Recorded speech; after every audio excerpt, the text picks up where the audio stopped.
stole my pipe. Right, and my gavel. God damn it. They stole my gavel. How am I supposed to... What's on the stage? Did you steal my gavel? I wonder.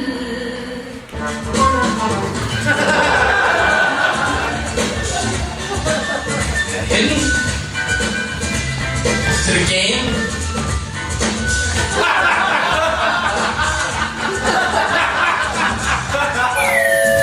Give my gavel back or I'm gonna hit you with it.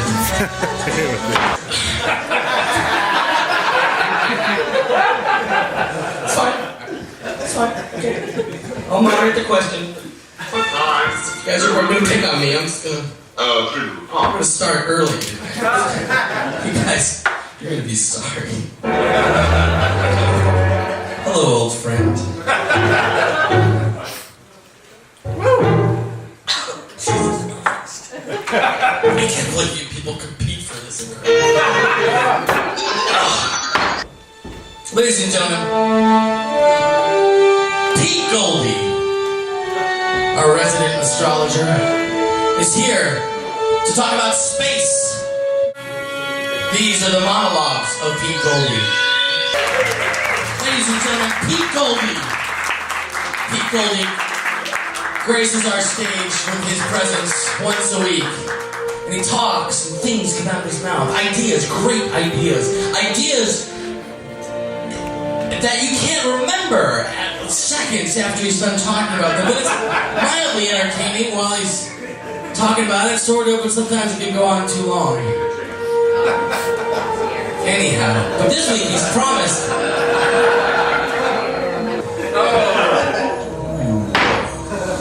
Let's get to space. It's a thing. Let me guess. It's the nebulous nebulae of No. I changed the date on the bottom. Right. Okay. It's several galaxies colliding together for the Monsters of Galaxy tour. Yes. Yeah. Okay. What is it, Pete? Come on. I have some news for you about the moon. And there's a Japanese spacecraft called Selene orbiting the moon, taking high-definition TV pictures of it, and also producing a gravity map.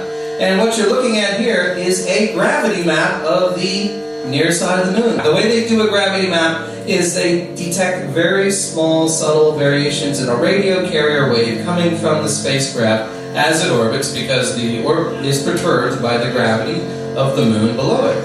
And you can see it's quite detailed. Now, they can only do that when they can pick up the direct beam of the radio wave, so they've only had them on the near side of the moon. I have a side note. What are we doing with this information? Well, before we proceed, I'll hold this side note for a moment here, and I'll tell you what we're doing with it. We have a gravity map of the near side of the moon, but we did not have a gravity map of the far side of the moon, because you can only do a gravity map when you have a direct line of sight of the radio signal. So what you're saying is we don't have the side B of the dark side of the moon yet.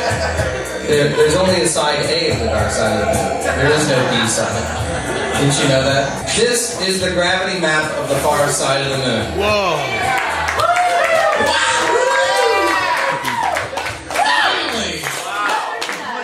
Now, how did the Japanese do this? Well, they sent a spacecraft up there, and attached to this spacecraft was a little sub-spacecraft. And they released that, and that thing actually orbits in a dramatically different orbit from the Selene spacecraft, which is taking the pictures and measuring the gravity, such that they can relay the signal from the far side of the moon to the secondary spacecraft and produce a gravity map. And it's also very interesting to look. You notice that the other side of the moon, which we do not see very often, in fact, never, is dramatically different. It's much more rugged, much more impacted, much more terrifyingly in terrain. It's much higher in altitude. It varies much more in its topography. And why? Well, you know, when a moon becomes tidally locked, like any object that becomes tidally locked, that means its revolution and its rotation and its orbit are the same period of time. In other words, the 29 3/4 days it takes the moon to go around the Earth is the same time it takes the moon to do one revolution, one rotation. And because of that, we only see one side. I now have two side notes. They're piling up here. You guys, the audience of this show is remiss in not being able to witness the comedy of these two guys who won't stop smoking pot through the entire show. They're like the wacky neighbors of the Ask Dr. Hal show. They come here, they smoke pot, and they blow the smoke into the beam of the projector. And it's like, yeah, it's amazing. You know what? That's the show. These two guys they're so anonymous. They have one in there. They're like totally the two guys from like Clerks or something. What are you guys? The show is really slow. All right, I'm going to do the first side note from Chris Campbell. You can't have side notes. You're not answering questions. All right, you're right. I'm putting the side notes off to the side. Oh no! Side note fail. The side notes. You have to ask Right. them, but you don't have to answer them. Chris Campbell, a realist with his feet firmly planted on the ground, asked me to point out the alien babes. Yeah. Bases. Okay, you're doing good. We're getting laughs. Keep them going. Go ahead. Okay, the second side note is from Robert Levy, another person who's absolutely firmly grounded in reality. Noted. And he says, gravity on the moon is a hoax. After all, it's in space, isn't it? Yeah. No, it's true. Absolutely true. So if you go to the top of a mountain, you are lighter than if you are in Death Valley, where you weigh an awful lot. I just had a really great idea how to make billions of dollars with my new Chicken John diet. The Chicken John altitude diet. Lose pounds in seconds. That's right. With gravity and elevation. That's right. And while we're talking about this, all these cool things, this is both a combined optical and infrared image from the Digital Sky Survey. Does that mean it doesn't actually exist? Huh? You said it's a combined kind of amalgamation image, so no one can really see this, which means it's not really there? No, you can see it. It's optical and infrared, and you're looking at it. Can't you see it? Or what are you looking at? I don't know what I'm looking at. What day is today? Anybody know? Wednesday. St. Stupid's Day. Yes. Hey, I like St. Stupid's Day. The next picture, David, please.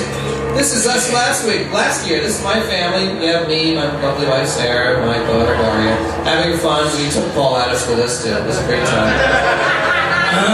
Everything is so fast. Let's look at the next picture, though. This is this year. No. My wife was actually there. Look, Sherilyn Conley in the background. There I am, having fun. It was great. It's nice, but this all ties into my sponsor, because I am the only part of the Ask Dr. Hal show that has a regular and recurring sponsor, Italians, and Chicken John. And my spokesmodel is now out here to bring another full jar of Chicken John reality, a special sauce. This one is April Fool's jokes. Oh no. You know, Jokes? St. Stupid's That's Day. disgusting. You just laid tomato sauce. St. Stupid's Day is sort of the epitome, the highest form of April Fool's Day you can have, don't you think? So when it comes to approved Chicken John reality, April Fool's jokes, well, you may want to shop elsewhere on April Fool's, the 1st of April. Okay, here we go. Tell your son or daughter, or your brother or sister that they're late for school in the morning, but when they get ready and come downstairs, yell April Fool's. Take the button down on your victim's phone that hangs it up. When the phone rings and he goes to answer it, it'll just keep ringing. What is this, from 1970? Put clear wrap over the toilet seat. Yeah. Did you do that, Chicken? Is that why Of course I that's did that one. I love that one. I may have done it and tried it myself just to see what would happen. Put a grape in someone's shoe.